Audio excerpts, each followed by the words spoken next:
So hey guys, இன்னைக்கு நம்ம ப்ராப்ஸ்னா என்னன்னு பார்க்க போறோம். ரியாக்ட் ஜேஸ்ல இது ஒரு இம்பார்ட்டன்டான கான்செப்ட். ஃபர்ஸ்ட் ப்ராப்ஸ்னா என்னன்னா, ஒரு காம்பனன்ட்ல இருந்து இந்த காம்பனன்ட் வீடியோ நீங்க பார்க்கலனா ப்ரீவியஸ் வீடியோ போய் பார்த்துட்டு வந்துருங்க.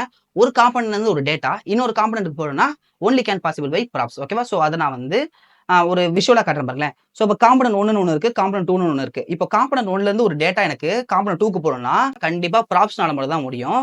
ஸோ இங்க பாத்தீங்கன்னா இப்போ காம்பனன்ட் 1ல நேம்னு சொல்லிட்டு அப்படின்னு சொல்லிட்டு ஒன்று வச்சிருக்கேன். அதை நான் காம்பனன்ட் 2க்கு நான் அதை பாஸ் பண்ணணும் அப்படின்னா ப்ராப்ஸ்ல நேம்னு சொல்லிட்டு ஒரு விஷயத்தை நான் அனுப்புறேன், அங்க நான் வாங்கிக்க முடியும். இப்போ நான் அந்த கோடிங்ல காட்டுறேன். ஸோ பாத்தீங்கன்னா 2 காம்பனன்ட் கிரியேட் பண்ணிருக்கேன். காம்பனன்ட் ஃபோல்டர் இதை நான் ப்ரீவியஸ் வீடியோ சொல்லியிருப்பேன். காம்பனன்ட் 1, காம்பனன்ட் 2 ரொம்பலாம் இல்ல, ஜஸ்ட் ஒரு ஃபங்க்ஷன் கிரியேட் பண்ணி உள்ள டெக்ஸ்ட் மட்டும் தான் வச்சிருக்கேன். ஓகேவா? ஸோ இப்போ app.jsxல நல்லா பாத்தீங்கன்னா ரிட்டர்னுக்கு மேல எப்பவுமே ஜாவாஸ்கிரிப்ட்ல நீங்க எதனா ஒரு எக்ஸ்பிரஷன் எழுத போறீங்க அப்படின்னா, லைக் வந்து ஜாவாஸ்கிரிப்ட் ரிலேட்டடா கோட் எழுத போறீங்கன்னா நீங்க வந்து ரிட்டர்னுக்கு மேல மட்டும் தான் எழுதணும், இல்லைன்னா எரர் அடிச்சிடும். ஓகேவா? So const user name equal to அபிஷேக்னு சொல்லிட்டு வச்சிருக்கேன். இதை நான் இப்போ காம்பனன்ட் 2க்கு பாஸ் பண்ணணும். அது எப்படி பாஸ் பண்றது? அப்போ நமக்கு காம்பனன்ட் 2 ஓட ஒரு லிங்க் வேணும். இந்த app.jsxல இருந்து நம்ம காம்பனன்ட் 2க்கு அனுப்பணும்னா அந்த காம்பனன்ட் 2 ஓட ஒரு லிங்க் நம்மளுக்கு வேணும். கரெக்டா? ஸோ இந்த காம்பனன்டோட லிங்க் காம்ப்2ன்னு சொல்லிட்டு நம்ம எங்க எழுதியிருக்கோம், இந்த இடத்துல லிங்க் வச்சிருக்கோம். அப்ப இதுல நம்ம பாஸ் பண்ணா ஈஸியா நம்மளால இந்த இடத்துல பாஸ் வாங்கிக்க முடியும். லைக் நீங்க ஃபங்க்ஷன்ல ஆர்குமெண்ட்ஸ் பாராமீட்டர் இருக்கு இல்லையா? ஸோ அதே மாதிரி தான். ஸோ காம்பனன்ட் 2ல நான் அந்த யூசர் நேம பாஸ் பண்ண போறேன்.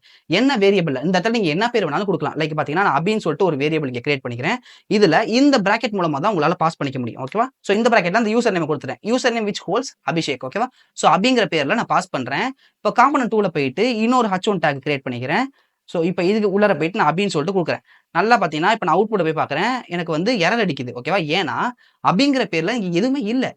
ஸோ இங்க ஆர்குமெண்ட்ல இங்க பாஸ் பண்ணிட்டேன். பட் பாராமீட்டரா இந்த இடத்துல நான் எது வாங்கணும் இல்லையா? பாராமீட்டர் நம்ம எங்க வாங்குவோம்? இந்த ஃபங்ஷனோட அந்த பிராக்கெட்ல தான். ஸோ இப்ப இந்த இடத்துல நான் அபின்னு கொடுத்தா போதுமா?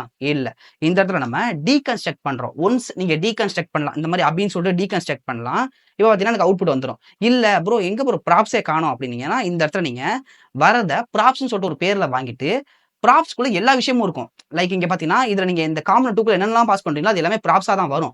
ப்ராப்ஸ்ல எனக்கு இப்ப அபி மட்டும் தான் எனக்கு வேணும் அப்படின்னா ஜஸ்ட் ப்ராப்ஸ் டாட் அபி அப்படின்னு கொடுத்தேனாலும் எனக்கு அவுட்புட் வந்துரும். ஸோ இதுதான் உங்களுக்கான டாஸ்க் என்ன அப்படின்னா, இந்த ப்ராப்ஸ்ல ஒரு ஃபங்க்ஷன்ஸை பாஸ் பண்ணி நீங்க காம்பனன்ட் 2ல ஆக்சஸ் பண்ணணும், ஸ்டைல்ஸை பாஸ் பண்ணணும், அதே மாதிரி ஈவென்ட். இதுதான் உங்களோட டாஸ்க். இதை வந்து என்னோட கிட்டப்ல வந்து நான் புஷ் பண்ணிட்டேன். நீங்க வந்து ஜஸ்ட் வந்து கிட் புல் பண்ணி நீங்க அதை யூஸ் பண்ணிக்கலாம். தேங்க்யூ.